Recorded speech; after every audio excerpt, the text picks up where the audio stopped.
Hello students, this is JC sir, PGT teacher in the Department of Physics. This is the third part and last part of Physics class 12 CBSE chapter 2.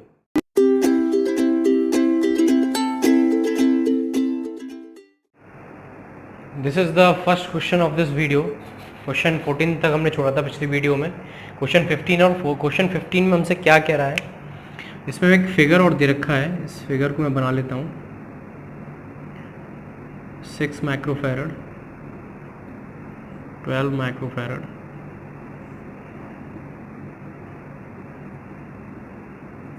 और एक यहाँ पर दे रखा है 3 microfarad.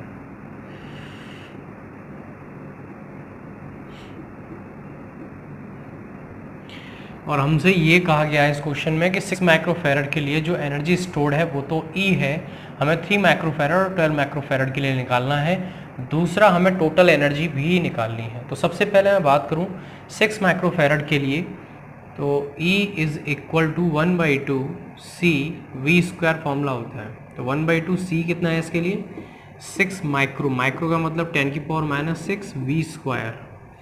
2 3 जा 6. यहाँ से अगर मैं V स्क्वायर की वैल्यू निकालूं तो ये आ जाती है E/3 × 10⁻⁻6. ये इसका हमें आगे यूज़ होगा, ज़रूरत पड़ेगी, मैंने उसको लिख लिया है. अब मैं बात करूं यहाँ पे इस वाले के लिए एनर्जी स्टोर्ड के लिए, मैं इसको नाम दे देता हूँ E1, इसको नाम दे देता हूँ E2. E1 एक्चुअली E है, ठीक है. E2 की बात करें तो 1/2 फॉर्मूला C2 V स्क्वायर. देखिए ये दोनों पैरेलल में है तो इन दोनों के लिए वोल्टेज तो सेम रहेगी, ठीक है. 1/2 C2 की वैल्यू है 12 × 10⁻⁻6 और V स्क्वायर की वैल्यू रख देते हैं E/3 × 10⁻⁻6.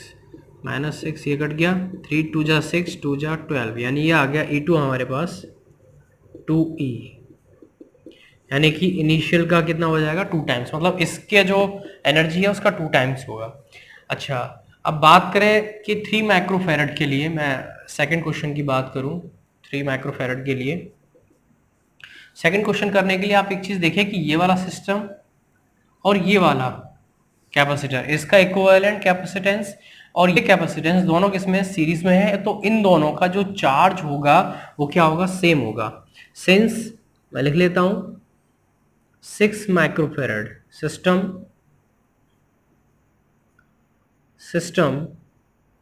6 microfarad and 12 microfarad and 3 microfarad are in series.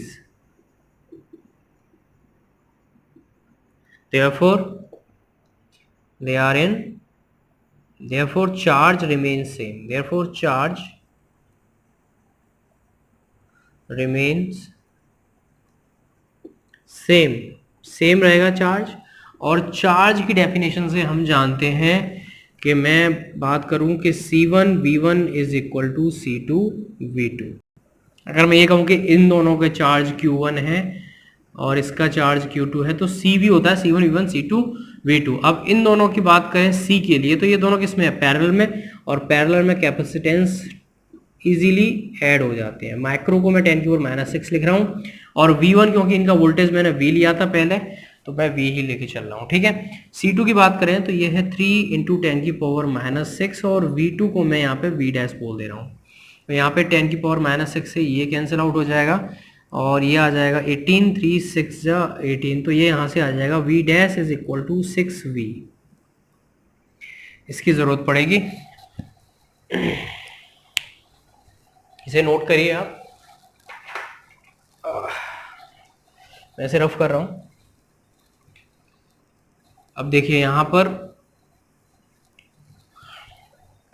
बात करते हैं, तो एनर्जी स्टोर्ड की बात करूं, मैं इसको नाम E3 दे दे रहा हूं. 1/2 C3 V डैश स्क्वायर. तो 1/2 C3 की वैल्यू कितनी है 3 माइक्रोफैरड और V डैश हमारे पास कितना है 6V का होल स्क्वायर. 1/2 3 × 10⁻⁻6 इंटू 36. और देखिए V स्क्वायर की वैल्यू अभी हमने निकाली थी, कितनी थी V स्क्वायर की वैल्यू, अभी मैंने निकाली थी 1/2 CV स्क्वायर करके. E 1/2 6 -6, हाँ याद आ गया मुझे। ये हो जाएगी E बाई 3 इंटू 10⁻⁻6। ये हमने v² की वैल्यू निकाली थी। ये 10⁻⁻6 से ये कैंसिल आउट, 3 से ये कैंसिल आउट, ये कैंसिल आउट। ये कितना आ गया यहाँ से E3 18E। यहाँ से E3 की वैल्यू कितनी आ गई? ये कितनी बार काटेगा इसको? 18 टाइम्स काटेगा ना, तो 18E आ गई E3 की वैल्यू। तो अब हम टोटल यहाँ पर एनर्जी लिख सकते हैं थर्ड के लिए, थर्ड पार्ट के लिए टोटल एनर्जी पूछा है।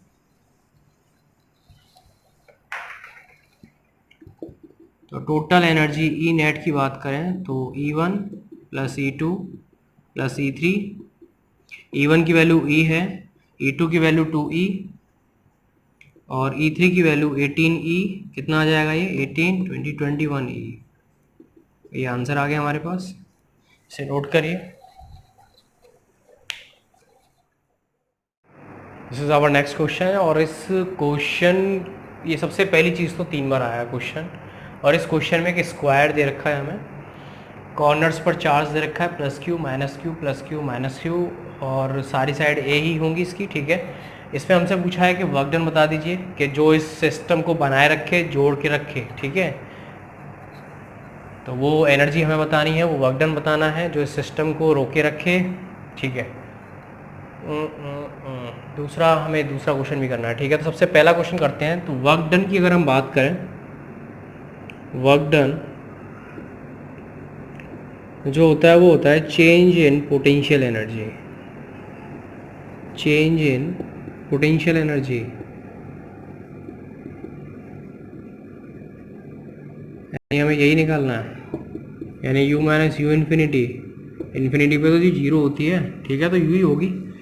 अच्छा, एक चीज़ और, इसमें एक चीज़ मैंने बताया था आपको अपनी वीडियो में, से पहले वाली वीडियो में, जब भी एनर्जी की हम बात करेंगे और हमारे पास 5 चीज़ें हैं, अगर मान लीजिए 5 चार्ज हैं हमारे पास, तो बहुत ही अच्छा फंडा है, इसे सीख लीजिए अगर उसमें नहीं सीखा है आपने।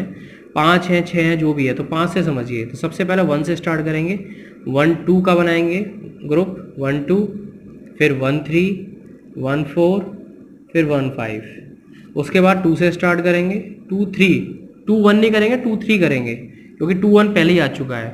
फिर 2 4, फिर 2 5, 5 तक ही जाना था हमें। फिर 3 से स्टार्ट करेंगे आगे वाले, 3 4, 3 5, फिर 4 से स्टार्ट करेंगे, 4 5, लास्ट खत्म। मान लीजिए 4 से 4 दे रखे हैं, जैसा कि इसमें भी 4 दे रखे हैं चार्ज, तो 1 2, 1 3, 1 4, फिर 2 3, 2 4, फिर 3 4, यही होगा। अब देखो सिस्टम वो हमें पता है, तो हम आसानी से इसको कर सकते हैं। यू क्या होता है? U k q1 q2 by आर, q1 q2 बाई आर। तो सबसे पहले k q1 q2 by are, r1 2 में लिख लेता हूँ, फिर k प्लस करते हैं, प्लस अब यहाँ पे 1 3 है, तो k q1 q3 by r1 3 plus k, फिर क्या है 1 4 q1 q4 by r1 4 plus k, फिर क्या है 2 3 k q2 q3 upon r2 3 plus फिर k, फिर क्या है 2 4 q2 q4 upon r2 4 plus फिर क्या है 3 4, तो k q3 q4 upon r3 4। इस तरह से अब आसानी से ये क्वेश्चन हो जाएगा। 1 2 और 3 4 को आप मानिए ए बी सी डी, तो मैं बात कर रहा हूँ 1 के लिए, यानी कि ए के लिए, या जैसे भी कर लो यार, यहाँ से चलो ये मान लो 1 मान लो, चलो इसे, तो ये माइनस क्यू हो गया, माइनस क्यू 2 पे कितना है प्लस क्यू, और दोनों के बीच में डिस्टेंस कितनी है ए, इन दोनों के बीच में डिस्टेंस कितनी है ए, प्लस के Q1 कितना है माइनस क्यू, Q3 कितना है माइनस क्यू, अपॉन इन दोनों के बीच में डिस्टेंस √2a, प्लस के Q1 माइनस क्यू, Q4 कितना है प्लस क्यू, अपॉन दोनों के बीच में डिस्टेंस a, प्लस के Q2 कितना है Q, Q3 कितना है माइनस क्यू, और दोनों के बीच में डिस्टेंस a, प्लस के, कहाँ तक आ गया 1 2 3 4, 1 2 3 4 5 पर है, 2 Q2 Q4, 2 कितना है ये, और 4 कितना है प्लस क्यू, 2 4 के बीच में डिस्टेंस √2a। अब लास्ट स्टेप ये वाला कितना k, Q3 कितना है हमारे पास माइनस क्यू, Q4 कितना है q, दोनों के बीच में डिस्टेंस a, तो 1 2 3 4 5 6 हो गए हमारे, ठीक है। अब कर लेते हैं minus k q square upon a, minus minus plus, तो ये k Q square upon root two a minus k Q square upon a, ये कितना हो जाएगा minus k Q square upon a plus k Q square upon root two a, ये अलग है term, ठीक है, ये अलग है, ये अलग है, प्लस ये वाला कितना हो जाएगा माइनस आएगा, sorry, minus k Q square upon ए। मैं ऊपर से रफ कर रहा हूँ, अब देखिए इसको आगे करते हैं। अब देखिए यहाँ पर minus k Q square by ए, 2 3 और ये 4 4 है, तो मैं इसको लिख सकता हूँ U is equal to minus का 4 के क्यू स्क्वायर बाई ए। ये कितने टर्म है, 2 टर्म्स हैं, तो ये कितने हो जाएंगे 2 K Q square by root two A, root two से ये कैंसिल आउट हो गया, कितना बचा K Q square by A common ले लेते हैं, अंदर क्या बचा रूट टू माइनस का 4, यही आंसर हो जाएगा, ठीक है, इसे रफ कर रहा हूं। अब बात हो रही है कि इन चार्जेस को, बात हो रही है how much extra work is needed to do this, centre पे लाने के लिए। अगर मैं इन चार्जेस को Q naught is brought to the centre, charge Q naught is brought to the centre of the square of the floor by being held fixed, how much extra work is needed to do this, ठीक है। Q not को यहाँ पर held रहने के लिए हमें कितना एक्स्ट्रा वर्क करना पड़ेगा, तो सबसे पहले मैं यहाँ पर पोटेंशियल डिफरेंस निकाल लेता हूँ, टोटल पोटेंशियल डिफरेंस की बात कर लेता हूँ, total potential difference at Q naught, at Q naught वाले पॉइंट पे या एट O मान लेता हूँ इसको पॉइंट, एट O इसको O पॉइंट मान लेता हूँ। तो मैं इसकी बात करूँ, मैं वी ए की बात करूँ सबसे पहले, तो के क्यू बाई आर, मैं इसके बीच में डिस्टेंस आर मान लेता हूँ, सभी की सेम ही होगी।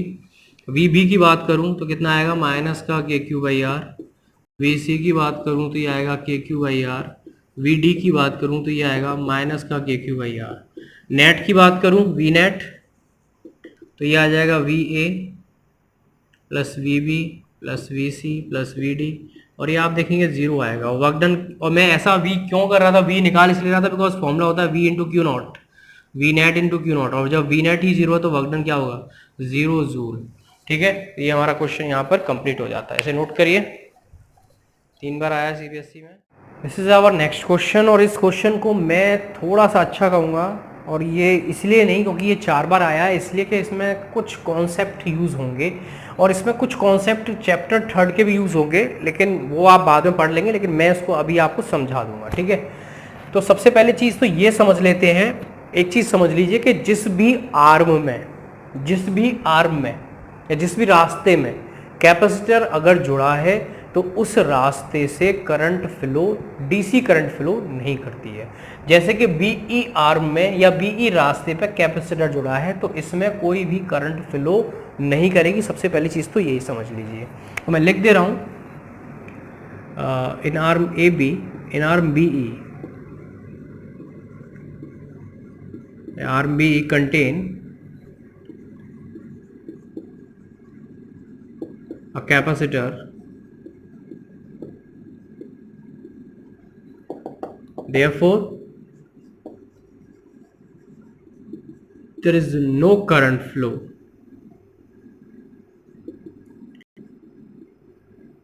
in BE, कोई भी करंट फ्लो नहीं करेगी इस आर्म में, ठीक है। अब यहां पे हमसे पूछा है पोटेंशियल ड्रॉप बता दीजिए, सबसे पहले चीज तो अब मैं यहाँ पर किरचॉफ लॉ यूज करने वाला हूँ, बड़े ध्यान से समझिएगा कैसे यूज करेंगे। और उसको करने से पहले हमें एक एरिया लेना पड़ता है, एक लूप लेना पड़ता है, एक लूप लेना पड़ता है, और मैं वो लूप ले रहा हूँ, और वो लूप में जो ले रहा हूँ वो ले रहा हूँ A F E D C B A, ये वाला बड़ा वाला A F E D C B A, ये बड़ा वाला लूप ले लिया। और अब इसमें हम अपने अकॉर्डिंग करंट की डायरेक्शन मान लेते हैं, तो मैंने ये वाली डायरेक्शन ये वाली मान ली कि करंट ऐसे फ्लो कर रही है।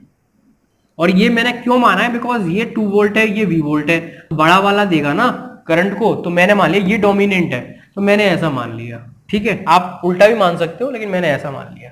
तो पोटेंशियल की बात करें, टोटल ईएमएफ की बात करें, अब समझना कैसे निकालेंगे टोटल ईएमएफ की, कि अगर हम जिस डायरेक्शन को ले रहे हैं वो डायरेक्शन अगर सेल के पॉजिटिव से निकलती है तो हम लेंगे उस सेल के पोटेंशियल को पॉजिटिव, अगर नेगेटिव से निकल रही है तो लेंगे नेगेटिव। जैसे मैं यहां से चला तो मैं कहां से निकल रहा हूं, पॉजिटिव से, तो मैं क्या लूंगा इसको पॉजिटिव, यानी क्या लिखूंगा मैं 2v। और अब मैं गया तो मैं कहां से निकल रहा हूं, नेगेटिव से, तो मैं ऐसे क्या लूंगा नेगेटिव, कितना आएगा v। तो टोटल ईएमएफ मेरे पास ये आ गया। टोटल रेजिस्टेंस की बात करें, अब समझिए, क्योंकि इसमें करंट फ्लो नहीं हो रही, डेट मीन्स ये बन गया पूरा, और ये किस में आ गए, सीरीज में, तो R प्लस 2R सिंपल, कितना आ गया 3R। जब हमारे पास रेजिस्टेंस है, वोल्टेज है, तो मैं क्या करंट निकाल सकता हूं, यस, V ओम्स लॉ से V बाई 3R, मेरे पास करंट भी आ गया। अब क्योंकि मुझे मुझे दूसरा क्या निकालना था, चार्ज, कैपेसिटर पे चार्ज भी निकालना है मुझे, ये सेकंड क्वेश्चन है लेकिन कैपेसिटर के लिए ही है। तो जब चार्ज मुझे कैपेसिटर का निकालना है तो फॉर्मूला होता है Q is equal to CV। तो C तो है लेकिन मेरे पास पोटेंशियल ड्रॉप नहीं है, और पोटेंशियल ड्रॉप इसके लिए निकालने के लिए इससे पहले मुझे B और E के बीच में निकालना पड़ेगा पोटेंशियल ड्रॉप, VBE। जब VBE आ जाएगा तो ये भी निकल आएगा। तो VBE के लिए भी हमें यहाँ पे किरचॉफ लॉ लगाना पड़ेगा। अब ये VBE को लेने के लिए या तो मैं इस वाले लूप को ले लूं या मैं इस वाले लूप को ले लूं। चलिए मैं दोनों को लेके दिखाता हूं कैसे करते हैं, समझिएगा। तो VBE लेने के लिए VBA ले लिया, और मैंने इसमें करंट की डायरेक्शन, इसको तो मैं हटा दे रहा हूं, ये तो हट गया काम, इसका तो काम हो गया। इसमें मैं करंट की डायरेक्शन ले ले रहा हूं, ये वाली, ठीक है। और करंट मेरी फ्लो भी ऐसे ही कर रही है, मैंने डायरेक्शन भी ऐसे ले ली, ठीक है। तो मैं निकला कहां से, पॉजिटिव से, तो ले लूंगा 2। इसका तो कोई काम है नहीं तो मैं इसको तो लूंगा नहीं, 2v ले लिया, इज इक्वल टू IR करते हैं। तो करंट मान ली मैंने I जा रही है, और मैं भी ऐसी डायरेक्शन ले रहा हूं, करंट भी ऐसे जा रही है, तो इसको लेंगे प्लस I इंटू 2R। तो यहां से VBE इज इक्वल टू कितना आ गया 2v, मैं इसको इधर लाऊंगा तो माइनस का I इंटू 2R, और I की वैल्यू मुझे पता है कितनी है, V बाई 3R। तो V बाई 3R मैंने यहाँ रख दिया, इंटू 2R, R से R कैंसिल आउट, कितना आया 2v माइनस का 2v बाई 3, कितना आ गया 4v बाई 3। ये मेरे पास आ गया VBE। अब कहोगे सर आप इससे भी करके दिखाओ, चलिए मैं इससे भी करके दिखाता हूँ, इस वाले लूप से भी लेके दिखाता हूँ। इसे नोट कर लिया होगा आपने, स्क्रीन कैप्चर ले लेना वीडियो रोक के। चलिए मैं इससे करके दिखाता हूँ, और लिख देता हूँ मैं इसको और करके। अब फिर से VBE की बात करें तो इसमें आप कहो सर करंट की डायरेक्शन आप उल्टी ले लो, तो चलो मैं उल्टी ले ले रहा हूँ, ऐसे ले रहा हूँ। करंट की डायरेक्शन मैंने ऐसे मान लिया कि मैं डायरेक्शन ऐसे लूंगा, करंट ऐसे जा रहा है, ठीक है। तो मुझे एक रूल पता है कि अगर मैं ऐसे गया, पॉजिटिव से निकला, तो क्या लूंगा V इक्वल टू, मैं ऐसे जा रहा हूं, करंट ऐसे आ रही है, तो क्या लेंगे माइनस। यहाँ पे भी मैं ऐसे जा रहा था, करंट भी ऐसे आ रही थी इसलिए प्लस लिया था, लेकिन मैं यहाँ जा रहा हूं ऐसे, करंट आ रही है ऐसे, तो क्या लेंगे माइनस, क्या आएगा I इंटू R। अब क्या VBE is equal to, V इधर आ जाएगा तो प्लस IR, I की वैल्यू मुझे पता है कितनी थी, V by 3R into R, R से R कैंसिल आउट, तो यहाँ से VB फिर से कितना आ गया 4V बाई 3। अब ये जो VBE है, जो B और E के बीच में पोटेंशियल ड्रॉप है, ये अकेला इसका नहीं है ना इसका है, इन दोनों का है। तो VBE दो से मिलकर बना, एक तो बना है V से और एक बना है कैपेसिटेंस के पोटेंशियल ड्रॉप से। तो कैपेसिटेंस का कितना आ जाएगा वोल्टेज 4 बाई V माइनस का V, यानी कि आ गया V बाई 3। अब आसानी से हम क्या निकाल सकते हैं, चार्ज, ऐसे रफ कर रहा हूं। तो चार्ज की बात करें तो चार्ज का फॉर्मूला होता है, सेकेंड पॉइंट है ये हमारा। तो चार्ज का फॉर्मूला होता है C इंटू V, C और V क्या है V बाई 3। तो यही हमारा आंसर हो जाएगा। अब बात करूं थर्ड पार्ट के लिए, एनर्जी के लिए। एनर्जी का फॉर्मूला हमें पता है 1/2 CV स्क्वायर। तो 1/2 C वाला पॉइंट देखते हैं।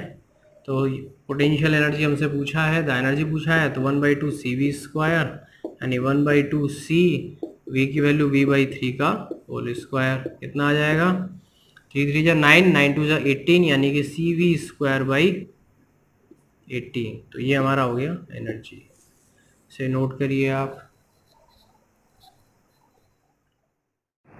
ये क्वेश्चन भी थोड़ा सा इंपॉर्टेंट क्वेश्चन है। क्योंकि जब भी इस तरह का आपको सर्किट दिखे तो समझिएगा कि व्हीट स्टोन ही है। इस तरीके का सर्किट जब भी आपको दिखे तो ये समझ लीजिए कि व्हीट स्टोन है। इसमें कहा गया है हमसे इक्विवेलेंट कैपेसिटेंस निकालना है, एनर्जी निकालना है और चार्ज निकालना है। तो ये चार्ज और एनर्जी निकालने के लिए हमें कैपेसिटेंस की ज़रूरत पड़ेगी, बिकॉज चार्ज होता है CV और एनर्जी में भी कैपेसिटेंस आता ही है।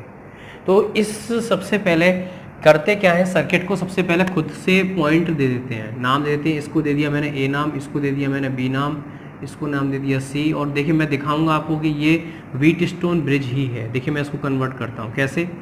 मैंने यहाँ से लिया X और ये पॉइंट ले लिया मैंने A। अब देखिए A के साथ में ये वाली प्लेट जुड़ी हुई है और ये वाली ऐसे नहीं, इसको ऐसे लेते हैं। A के साथ में ये प्लेट जुड़ी है और दूसरी वाली प्लेट किससे जुड़ी है, B से। मैंने जोड़ दिया। अब A से एक प्लेट C की भी जुड़ी हुई है और C से ही दूसरी प्लेट जुड़ी हुई है, जोड़ दिया। अब देखिए B और C के बीच में एक कैपेसिटेंस और जुड़ा हुआ है। देखिए अब उसके बाद B से एक प्लेट जुड़ी है CA इस तरीके से। दूसरा देखिए एक B और D के बीच में भी क्या है, देखिए B से एक प्लेट जुड़ी हुई है यहां पे, और C और D के बीच में भी एक कैपेसिटेंस जुड़ा हुआ है। तो आपको दिख गया होगा अब कि ये क्या है, it is nothing but a wheat stone. और सभी कितने कितने के, 1 माइक्रोफैरड के, 1 माइक्रोफैरड, 1 माइक्रोफैरड, सारे 1 माइक्रोफैरड के हैं। मैं इसको नाम दे दूँ P, इसको नाम दे दूँ Q, इसको नाम दे दूँ R, इसको नाम दे दूँ S। और ये व्हीट स्टोन ब्रिज बैलेंस भी है, सिंस व्हीट स्टोन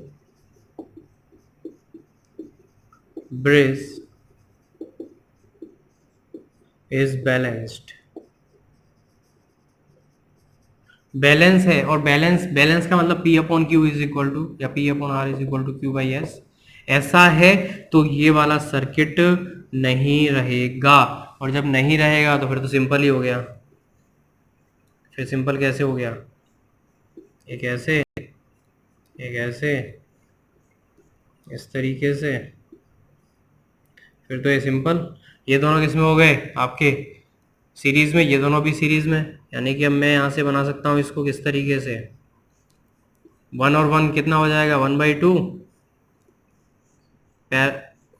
पता है ना कैसे जोड़ेंगे, 1/1 प्लस 1/1 सीरीज में, सिंपल मत जोड़ देना। और ये यहाँ से कितना हो जाएगा, ये दोनों किसमें, पैरेलल में, तो कितना आ जाएगा, ये 1 माइक्रोफैरड ही आ जाएगा। तो ये हमारा C इक्विवेलेंट आ गया। एक क्वेश्चन तो हो गया हमारा C इक्विवेलेंट। अब क्या है इस क्वेश्चन में, इसको नोट करो पहले यार, स्क्रीन कैप्चर लो, मैं इसको रफ कर रहा हूँ। अब कुछ भी नहीं है क्वेश्चन में, निकाल दीजिए भाई चार्ज CV। C कितना है, 1 माइक्रोफैरड इक्विवेलेंट। माइक्रो को चेंज कर लेते हैं, 10⁻⁶। वोल्ट कितना है, 6, कितना आ गया, 6 माइक्रो कूलम। जूली आ गया answer. Energy stored 1/2 CV square, CV square 1/2, C की value 1 microfarad, V square 36, cut गया जी ये 18 टाइम्स, कितना आ गया, 18 माइक्रो जूल। और जी आ गया आंसर। 4 टाइम्स पूछा है, कुछ भी नहीं, सिर्फ व्हीट स्टोन ब्रिज को समझना है कि व्हीट स्टोन ब्रिज है या नहीं। देखिए ये क्वेश्चन बहुत ही सिंपल है लेकिन बहुत ही ज़्यादा इंपॉर्टेंट है CBSE के लिए।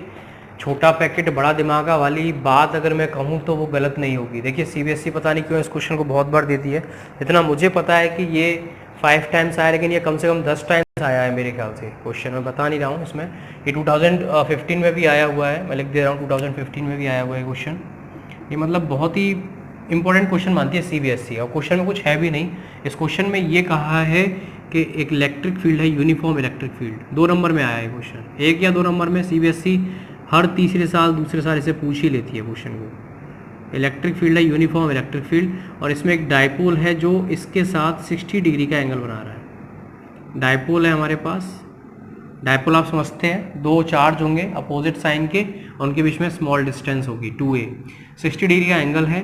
और हमें क्या क्या दे रखा है, इसमें लेंथ दे रखी है इलेक्ट्रिक डायपोल की 4 सेंटीमीटर, ठीक है। और एक्सिस में एक सेन थीटा दे रखा है 60 डिग्री, और टॉर्क दे रखा है हमें 4√3 न्यूटन मीटर पोटेंशियल एनर्जी हमें निकालनी है, ठीक है यू, और चार्ज भी दे रखा है, चार्ज भी दे रखा है। वैसे चार्ज की वैसे यहाँ पे यूज़ है नहीं, 8 नैनो कूलम है।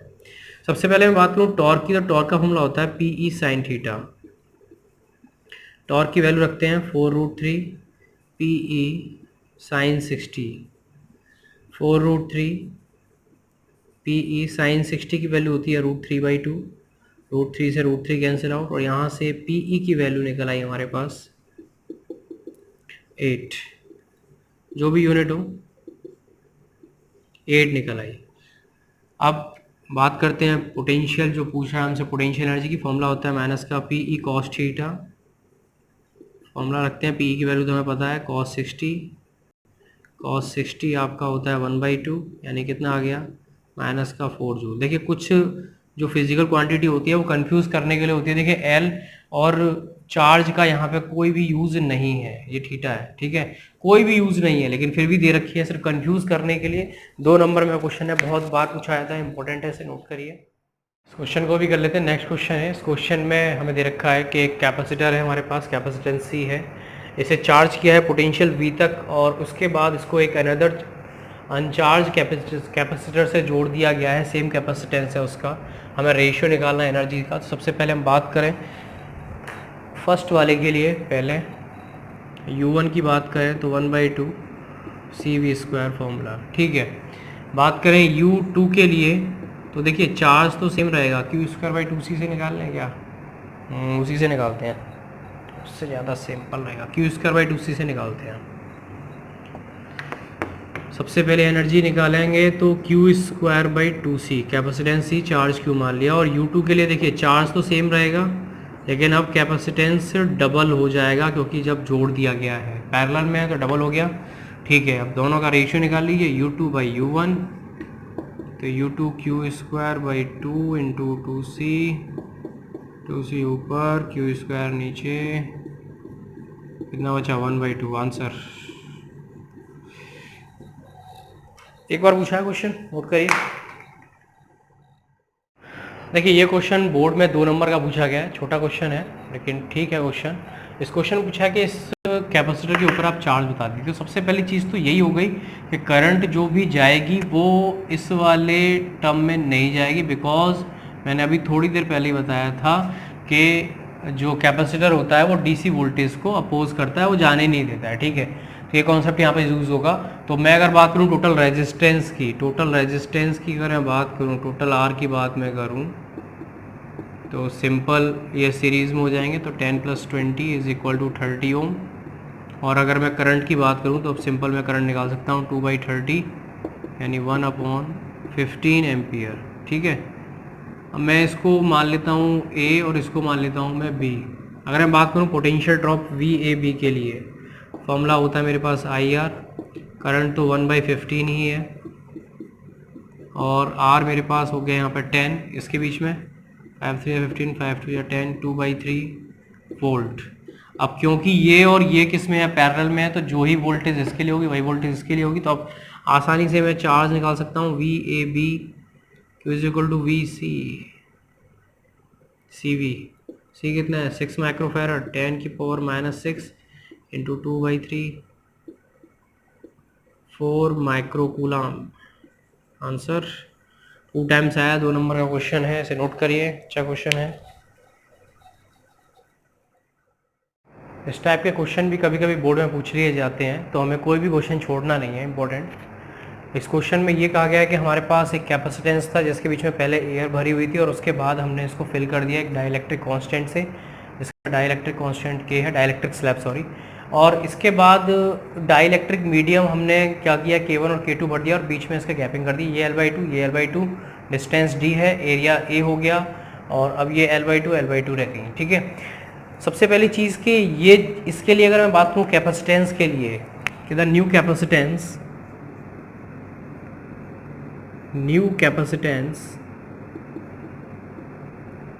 ऑफ कैपेसिटर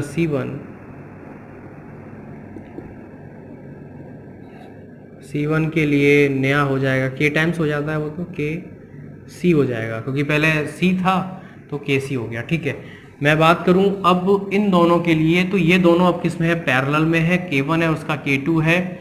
और एक चीज और देखिए कि यहाँ पे जो ये एरिया है वो क्या हो रहा है, आधा हो रहा है। एरिया क्या हो रहा है, आधा हो रहा है। तो देखिए बात करूं, फॉर्मूला होता है A/ε/D। अगर एरिया आधा होगा तो फॉर्मूला हमारा हो जाएगा D1/2, यानी कि जो नया कैपेसिटेंस होगा वो 1/2 टाइम्स होगा। ये तो समझ में आता है। तो ठीक है, मैं बात करूं कि रिजल्टेंट कैपेसिटेंस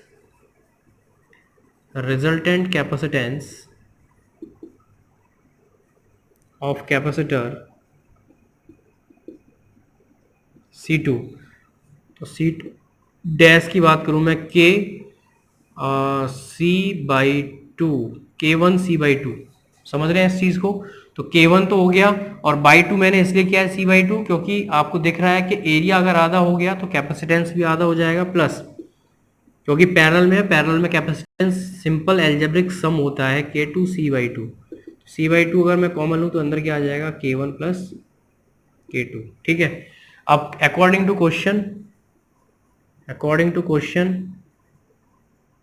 क्वेश्चन में कहा है कि C1 डैश और C2 डैश अब भी बराबर हैं। That means KC is equal to C/2 K1 plus K2। C से C कैंसिल आउट, तो हमारे पास आ गया K is equal to K1 plus K2/2। तो यही रिलेशन हमें निकालना था, इसे नोट करिए। इस टाइप के क्वेश्चन कभी कभी पूछ लिए जाते हैं बोर्ड में।